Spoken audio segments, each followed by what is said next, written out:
بسم اللہ الرحمن الرحیم۔ نبی کریم صلی اللہ علیہ وسلم نے ارشاد فرمایا، وہ شخص کامل ایمان لوگوں میں سے ہے جس کے اخلاق سب سے اچھے ہوں اور جو اپنے اہل و عیال میں سب پر مہربان ہو۔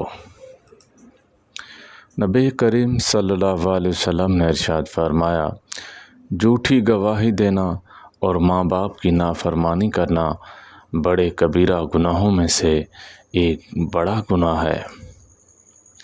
نبی کریم صلی اللہ علیہ وسلم نے ارشاد فرمایا، ابن آدم کی جو گھڑی اللہ کے ذکر سے خالی گزرے گی، اس گھڑی کو ضائع کرنے پر وہ روز قیامت بہت زیادہ افسوس کرے گا۔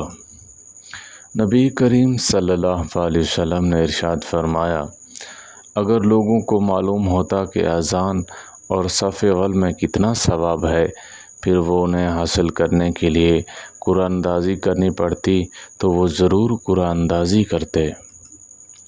نبی کریم صلی اللہ علیہ وسلم نے یہ بھی ارشاد فرمایا، سن لو، کوئی آدمی کسی بیوہ عورت کے ہاں رات بسر نہ کرے مگر یہ کہ اس کا شوہر یا محرم ہو۔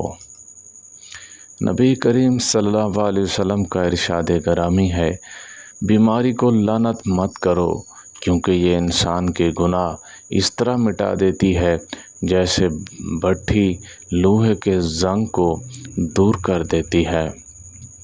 اللہ کے نبی صلی اللہ علیہ وسلم کا فرمان ہے، بے شک آدمی کا اپنے والد کے فوت ہو جانے کے بعد اس کے دوستوں سے صلہ رحمی کرنا سب سے بڑی نیکی ہے۔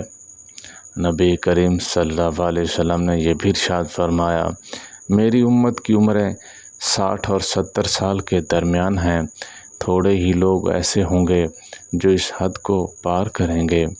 اللہ تعالی ہم سب کو نیک عمل کرنے کی توفیق عطا فرمائے۔